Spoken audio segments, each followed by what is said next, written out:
वो बाद में खाना खाएं, आप पहले खाएं। क्यों भाई, आप कौन हैं? आप तोप हैं, बंदूक है, 30 मार खाएं, क्या है आप? ये सुपीरियरिटी, ये आला मकाम, ये ऊंचा मकाम कि आप पहले खाना खाएं, औरत बासी खाना खाए, ये मकाम आपको किसने दिया? मेरे नबी ने तो नहीं दिया। मेरे नबी तो अपनी बेटियों से बहुत प्यार करते थे। मेरे नबी अपनी बेटियों की आंखों में कभी आंसू नहीं देखते थे। गज़वे बद्र का मौका था। अल्लाह के नबी के बड़े दामाद हजरत अबुल आस अभी मुसलमान नहीं हुए थे।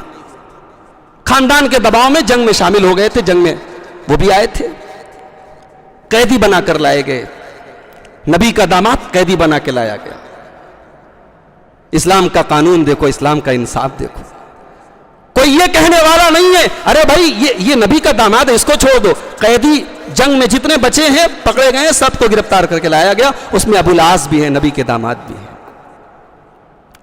नबी की बड़ी बेटी हजरत ज़ैनब को पता चला कि मेरे शौहर मुसलमानों के साथ जंग कर रहे थे और गिरफ्तार हो गए हैं। अब मक्का वाले अपने कैदियों को छुड़ाने के लिए कुछ रकम लेकर के मदीना आए, कुछ फिदिया की रकम लेके आए कि अपने अपने कैदियों को छुड़ा लें। हजरत ज़ैनब रजी अल्लाह तआला ने अपना हार भेजा। ये वो हार था जो उनकी वालिदा हजरत खदीजा रजी अल्लाह तआला ने उनको दिया था।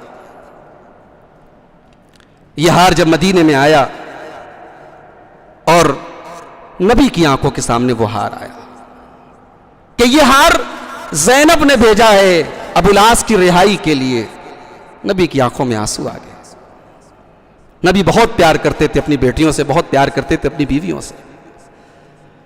कहा मेरे साथियों, अगर हो सके तो यह हार मेरी बीवी खदीजा की यादगार है, इस हार को तुम वापस कर दो, मेरे दामाद को ऐसे ही छोड़ दो, ये मेरी रिक्वेस्ट है, मेरी गुजारिश है। नबी की आंख में आंसू आ जाए और सहाबा बर्दाश्त कर लें। या रसूलल्लाह कैसी बात कर रहे हैं आप? अबुल आस को छोड़ दिया गया। वो हार देख करके नबी की आंख में आंसू आ गए। ये मेरी बेटी का हार है, ये मेरी बीवी का दिया हुआ हार है। नबी अपनी बेटियों से बहुत प्यार करते हैं। हम में से कितने लोग हैं जिन्होंने अपनी बेटियों को कभी प्यार की नजरों से देखा ही नहीं? मेरे भाई, घर में गए तो तुर्रम खां की तरह गए। घर की औरतें डर जाएं, बच्चे डर जाएं, औरतें डर जाएं, ये हमने अखलाक बना के रखा है। कितने लोग हैं जो अपनी शादीशुदा बेटियां घर में आती हैं, बस खैर सलाम दुआ हो जाए तो हो जाए, बेटियों से उससे बढ़ के कभी हंसी मजाक बातचीत नहीं। बेटियों को हमने इतना बेतकल्लुफ हो, कहते हैं हमारे घर में बेटियों से इतना नहीं बोला जाता। ये नाइंसाफियां हैं मेरे भाइयों हमारे समाज की, जो हमने औरतों के साथ की है। अल्लाह के नबी अपनी बेटी फातिमा रजी अल्लाह तआला अन्हा जब आती थी, हदीस के अल्फाज बुखारी की रिवायत है, अल्लाह के नबी अपनी बेटी के इस्तिकबाल में खड़े हो जाते थे। भाई आप बहुत बड़े हैं, नबी से बड़े तो नहीं हो सकते ना। नबी तो कायनात में सबसे बड़े हैं, सबसे बड़े इंसान हैं।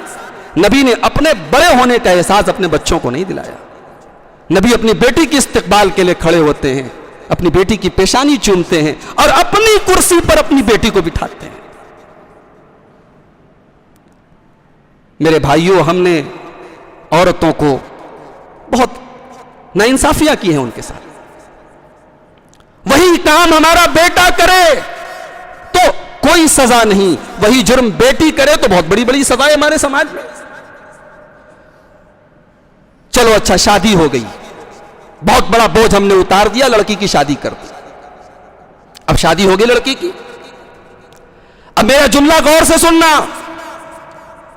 औरत की सबसे बड़ी दुश्मन औरत है।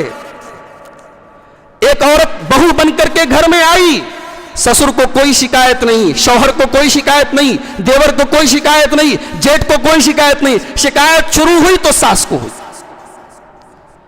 अरे ये तो ऐसी है, ये तो वैसी है।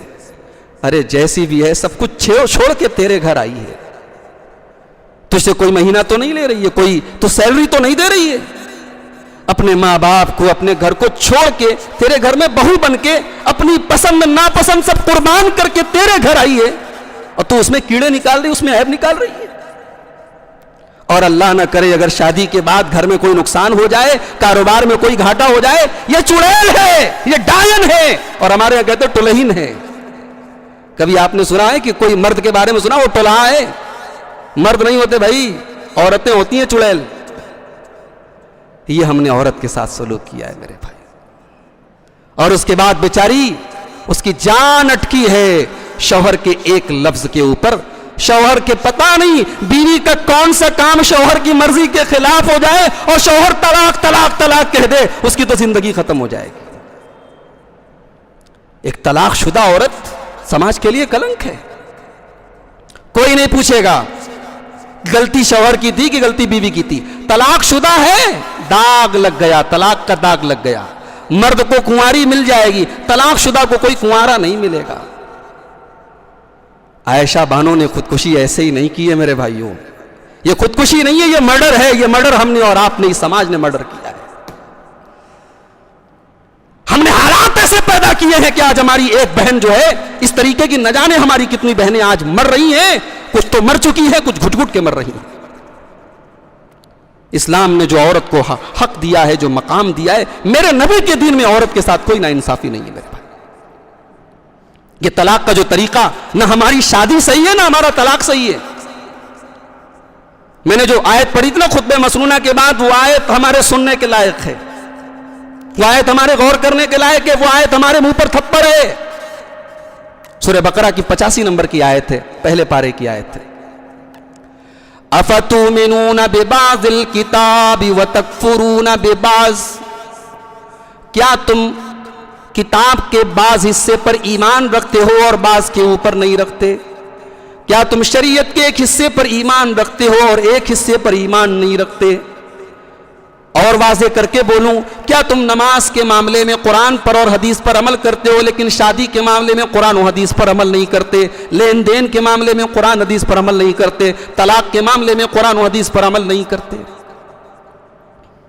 अफतुमिनून बिबादिल किताब, क्या तुम कुरान के, किताब के, शरीयत के किसी हिस्से पर ईमान रखते हो और किसी का इनकार कर देते हो? फमा जज़ाउ मन यफ़अलु ज़ालिका मिनकुम इल्ला खिज़युन फिल हयातिद दुनिया, जो ऐसा करेगा अल्लाह का वादा है वो दुनिया में जलील होगा, वो दुनिया में जलील और रुसवा होगा।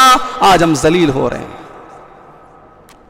आज जितनी रुसवाइयां हमारे मुकद्दर में अल्लाह ने लिखी हैं, शायद किसी और कौम के लिए लिखी गई हो। आज हम जलील हैं पूरी कायनात में। अल्लाह का वादा है जो ये काम करेगा, ये यहूदियों का काम था कि बास तौरात में से बास को मानते थे, बास को नहीं मानते थे। हमने वही काम कुरान के साथ किया।